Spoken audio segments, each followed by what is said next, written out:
What happens when a simple act of kindness unlocks a long-buried family secret? For Barron Trump, giving up his first-class seat to an elderly veteran wasn't just a gesture. It was the beginning of an extraordinary connection that left an entire plane speechless.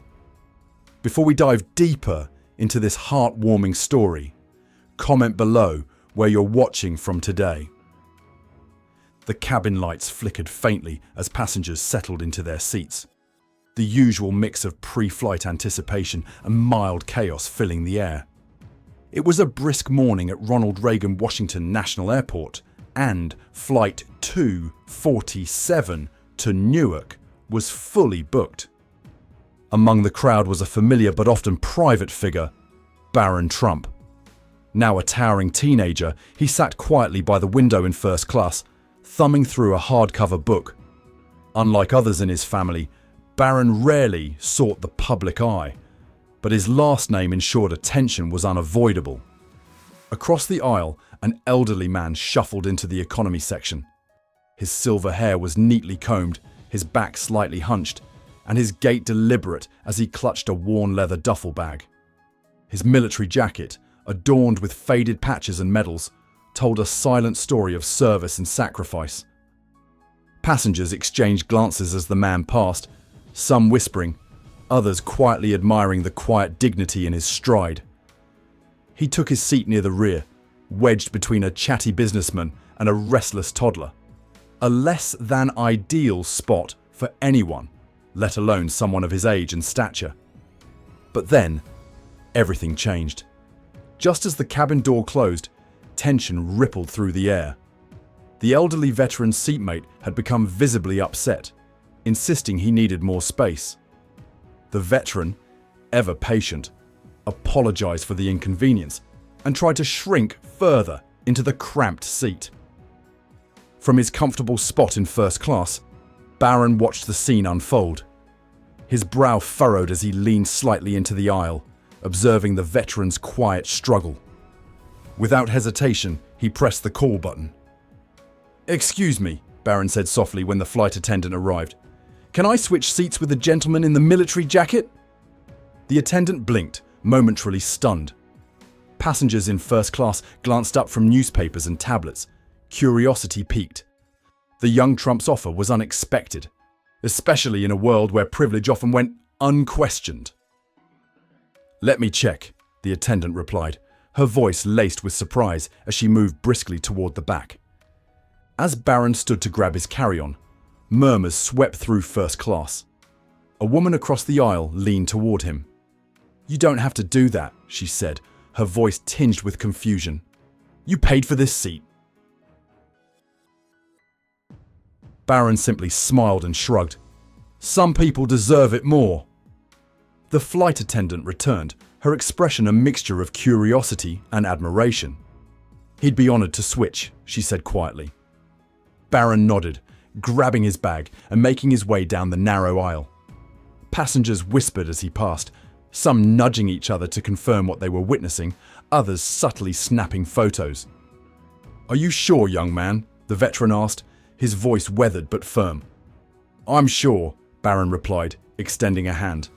"Thank you for your service. Please, take my seat." The veteran hesitated, debating whether to accept. But the sincerity in Barron's eyes was undeniable. Slowly the man stood, shaking Barron's hand firmly. "That's mighty kind of you," he murmured.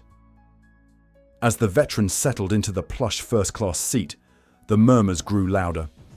A young mother in row 15 whispered to her daughter, "Did you see that? He just gave up his seat." The businessman, now seated next to Barron, leaned over, raising an eyebrow. "Never seen anything like that on a flight," he muttered. Barron, now crammed into the economy seat, seemed completely at ease. He opened his book again, ignoring the scattered stares from fellow passengers.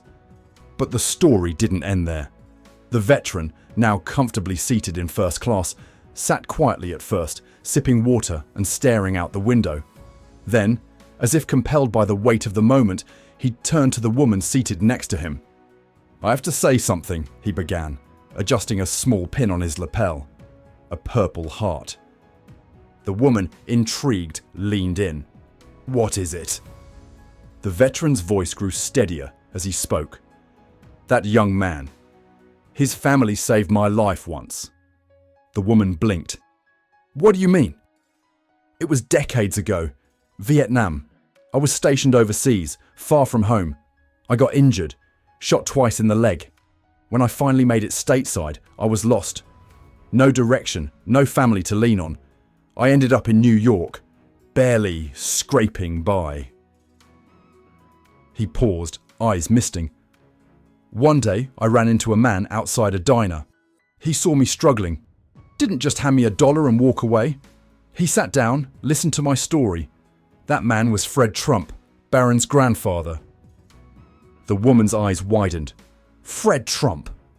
The veteran nodded. "He didn't owe me a thing, but he made sure I had a roof over my head and a job to get back on my feet.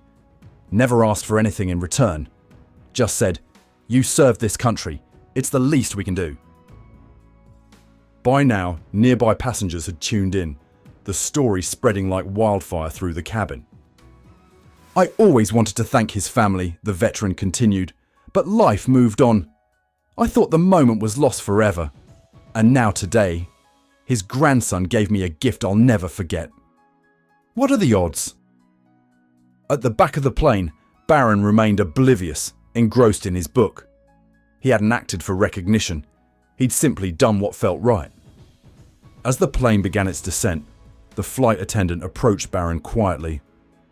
"The gentleman you gave your seat to, he shared something extraordinary about your family. Would you like to hear it?" Barron looked up, curiosity flickering across his face. "Sure." She smiled softly. "Years ago, your grandfather helped him when he was at his lowest point.